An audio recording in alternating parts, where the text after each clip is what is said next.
Praise the Lord! Madaydayaw ti Apo kakabsat, ti kablaw kumanen, ti napatinganagan, ni Apo tayo ng Iso Kristo, kada kayo amin, ngagbuybuya, manipo, dito local TV channel tayo, DCTPN, channel 13, kanagdangdangag, iti radio channel tayo, ti 693 kHz. Kinuray pa kada kayo kakabsat, nga nakatune in, iti Facebook live stream, sa naman nga paset ti lubong, ti anyo, ti Jesus Our Hope, Assemblies of God Church, San Isidro, Candon City, katsayat unay, nga magidandanon, kan mangibingay kada kayo ti programa nga napauluan Hope for You. Dati namnama ket mas namnama tayo kakabsat ket masarakan laan ken Apo tayo nga Iso Kristo. Kablawak ti patpatgen mi nga pastor awan sa bali no dinhi Reverend Salvador Gagayed kastamat ti pamilya na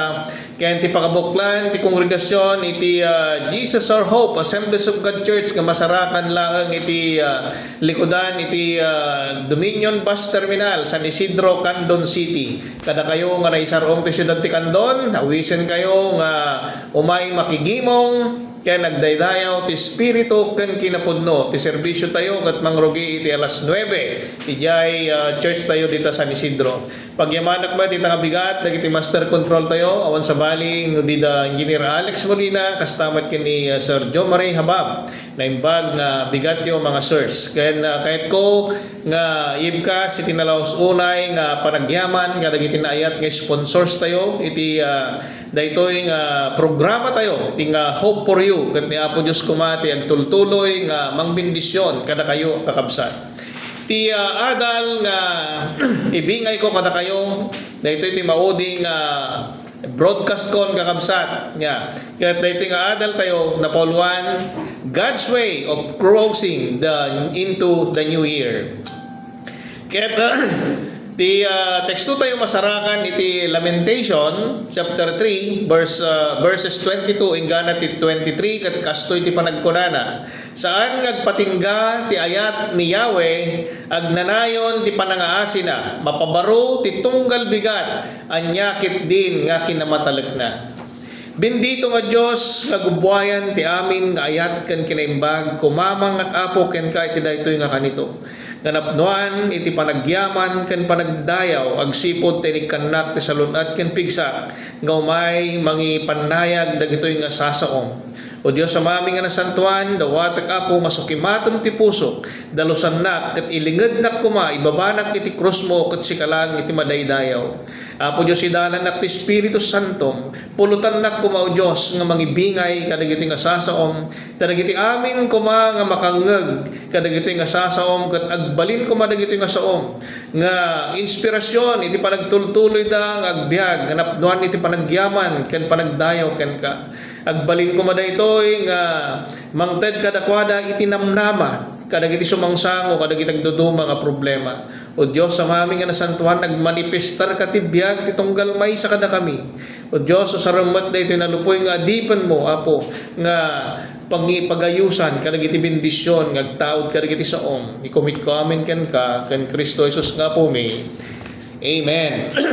When patpatgek nga kakabsat ken gagayem mabilbilang naangan ti aldaw ket sumrek tumanen ti baro nga tawen 2026 Year of the Horse according to the Chinese calendar. Ket makita tayo manen ti lubong mangpadpadaan adu dagiti wagas excuse me iti panangpasang bayda iti baro nga tawen adda dagiti agsagana kadagiti napipigsa nga paputok ket addama dagiti mamati da nga dagiti ngami nga paputok ket isu kano ti mang drive out kadagiti evil spirit ket dagiti met dadduma ket agaramid da babaen iti self-made resolution nga pagarupenda nga iso iti makapagbalbaliw makapasayaat iti panagbiagda iti sumrek nga tawen gam siguradwak nga agbayag laang daytoy nga resolusyon iti sa magmamanong aldaw wenno Domingo. Ket kaduan na ti dumapaw ti baro nga tawen nga saan man laeng nga dumapaw kadakwada iti panagbalbaliw iti biagda. Patpatgek nga kakabsat ti panang celebrar tayo iti New Year ket saan laeng nga panagbaliw iti tawen ken aldaw. No diket it is a divine opportunity for the Lord. Ti Diyos tayo kat saan na nga bilbilangan dagiti tawon tayo no di kat dagiti puso tayo nga napnuan iti kinapudno iti pamati tayo ken kuana kastamat iti panagtulnog tayo kadagiti bilen ken pagayatan na madaydayaw ti Apo. Tinasantuan nga surat ipalagip na ti kinaimbag ti Dios kadagiti biag tayo oray pay kadagiti naglablabas nga tawtawen ket kasapulan tayo nga ilinya ti biag tayo iti pagayatan na ket pabarwen tayo manen ti relasyon tayo ken kuana ken panagbiag tayo nga nasantuan iti matang na madaydayaw ti Apo. Ita nga bigat at dala ang iti tallo nga nakabingbingayan iti adal tayo, how are we going to celebrate the new year? Umuna kakabsat ko na celebrate New Year by remembering God's faithfulness. Manipod iti lamentation nga teksto tayo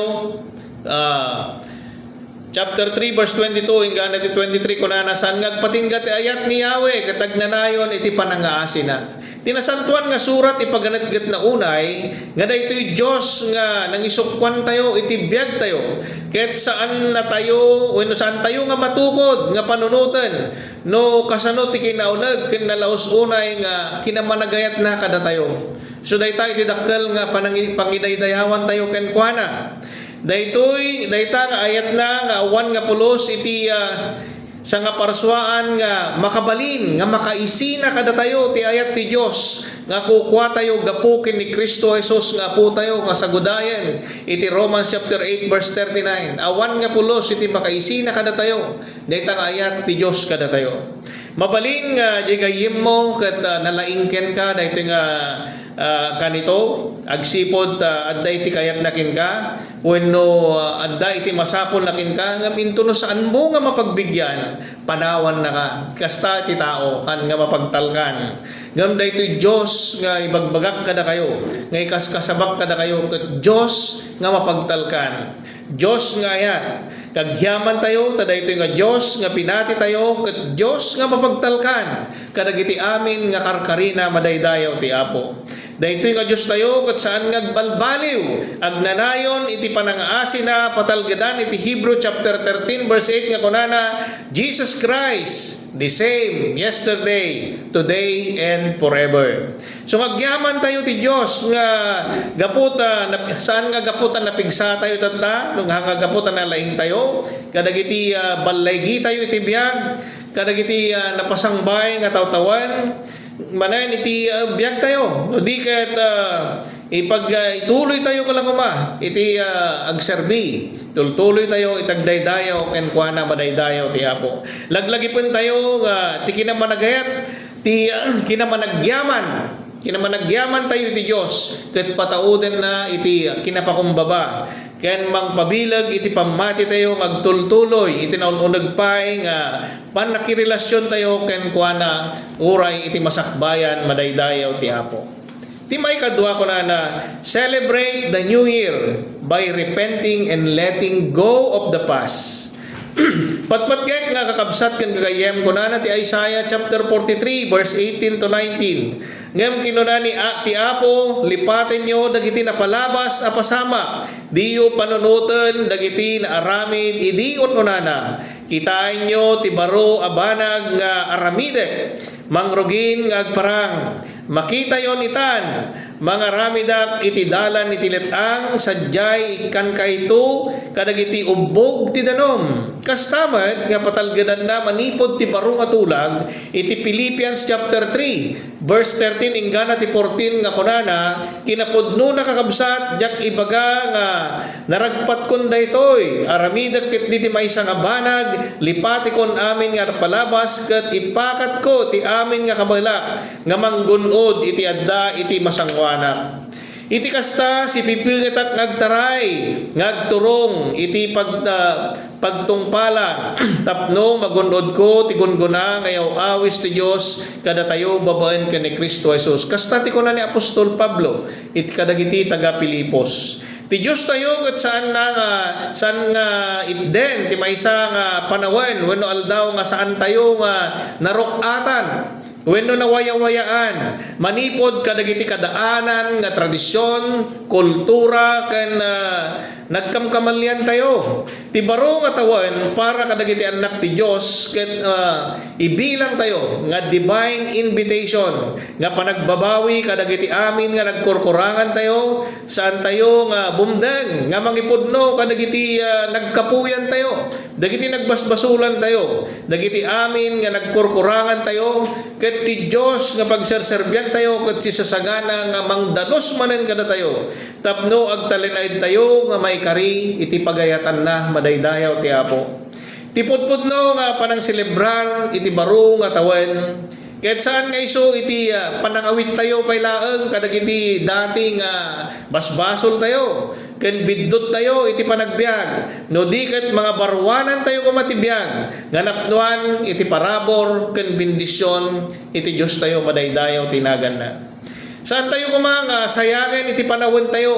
nga dila kumporme di nararamiden tayo dita ikagumaan tayo ket di nga ipadamag di kinaimbag ni Apo Dios no kasano na tayo nga insalakan no kasano na tayo nga binalbaliwan tinaimbag nga damak ket isu dayta ti ebanghelyo ti Dios dati importante ditoy ket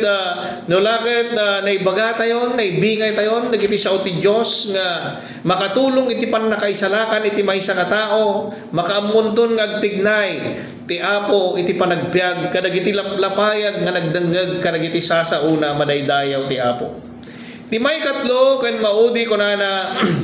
celebrate New Year by renewing our commitment to God.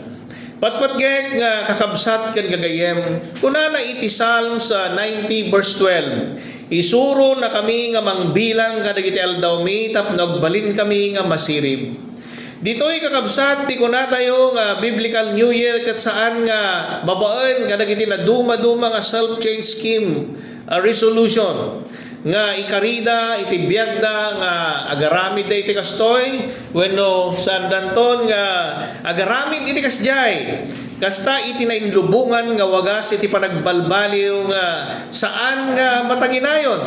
no di iti panagbalbaliw mo ket saan mo nga insuko ken ni Kristo dayta nga biag mo awan iti serbina that's why many resolution did not work saan nga gapo kadagiti resolution no di ket babaen iti nasged nga dedikasyon iti commitment tayo iti Dios ken dagiti pagayatan na ti Dios tayo ket inayaban na tayo nga iserbi dagiti isu amin nga inted na nga talento tayo pigsa tayo ken dagiti isu amin nga sanikwa tayo para iti pagayatan na kunana iti Romans chapter 12 verse 1 to 2 kakabsat ko dawatek nga rod kada kayo nga gapo iti naindaklan nga asi ti Dios kada kayo ipaiyo kuma ti bagiyo nga kasdaton nga si bibiyag nasantuan ken makay-ayo ken kuana daytoy ti pudno nga panagdaydayaw nga rumbeng nga ipaiyo saan nyo nga tultuladen dagiti ugali iti daytoy nga lubong ngem palubusan nyo nga baliwan na kayo ti Dios ket pabarwan na anan-anay iti panunot yo ket maamuan yun to ti pagayatan ti Dios no anya tinaimbag makay-ayo ken kuana ken awan pagkurangan na ditoy patpatgek nga kabsat kas maysa nga namati ken Kristo ammo tayo kuma ti panggep ti Dios no apay nga pinarswana ken insalakan na tayo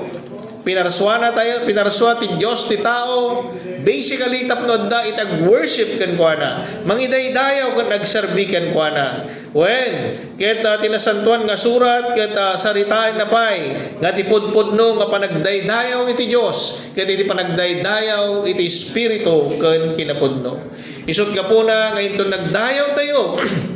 iti Dios dumawat tayo pa'y iti pamakawan, sukimatin tayo pa'y, sukimatin na kumati, biyag tayo, kat ipuspuso tayo, kat dalusan na tayo, dawatin tayo, nga idalan na tayo, dahil ang Espiritu Santo, nga nagtali na eden, iti biyag tayo madaydayaw ti Apo. Isu daytoy, jay pasat, iti binasa tayo, ti bersikulo, nga kunana, ipaiyo kumati bagiyo, kas daton nga si bibiyag, nga nasantuan ken makaiayo ken kuana, daytoy ti pudno, nga panagdaydayaw, nga rumbeng, nga ipaiyo madaydayaw ti Apo. Kakabsat kastoy aduti na duma-duma nga wagas iti lubong panang padaan na ti New Year kas naibagak itay adagiti agisagana iti napipigsa nga paputok ken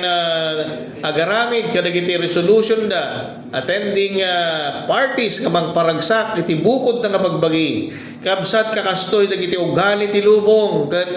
tinasantuan nga surat isuro na kada tayo ibagana wenno ipalagip na nga idyan tayo kumadagitoy amen ket no kuna tayo nga namati tayo ket ibilang tayo nga insuko tayo ti biag tayo iti Dios palubusan tayo nga rod nga baliwan ti Dios dagiti nainlubungan nga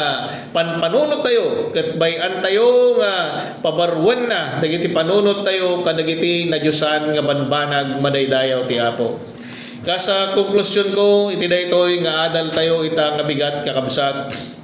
ti panang pasangbay tayo ti baro nga tawen ket saan nga babaen iti napipigsa ken naariwawa nga paputok no di ket iti naununeg pay nga panangisuko tayo panangpabaro tayo manen iti relasyon tayo ken ni Apo Jesus paununugan tayo pay iti relasyon tayo ken kuana when we remember God faithfully repent and release the past and renew our commitment to the Lord. We must enter a new year with God walking ahead of us. And as we enter this new year, let us not simply say Happy New Year, but boldly declare this year belongs to the Lord. Proverbs chapter 16 verse 6 kunana, commit thy work unto the Lord and thy thoughts shall be established. Patpatgek nga kakabsat ken gagayem. Isu daytoyen iti maudi nga panakakita yo panakangegyo nga panag-broadcast ko iti daytoy nga programa Hope for You. Iti lasod iti 7 nga tawenan 7 years on the air 2018 iti mangrugiak ket aglimpasak iti daytoy nga tawen 2025 naimpusuan nga panagyaman ko kada kayo aming kakabsat iti kada kayo nga avid listeners kada iti DCTV staff kastamat kada kayo nga nayat nga buybuya ka nagdengdengeg makita nakto manen siguro ti sabali nga wagas ket itultuloy tayo kuma itagserbi ti Dios ken agkikinararag tayo nga kankanayon sa libot-batan tayo kuma iti pamati tayo kinapu tayo nga Jesucristo. Alakas na kakabsat, pumakadan tigayem kan kabsatyo, Brother Eliezer Villanueva. May God bless us all.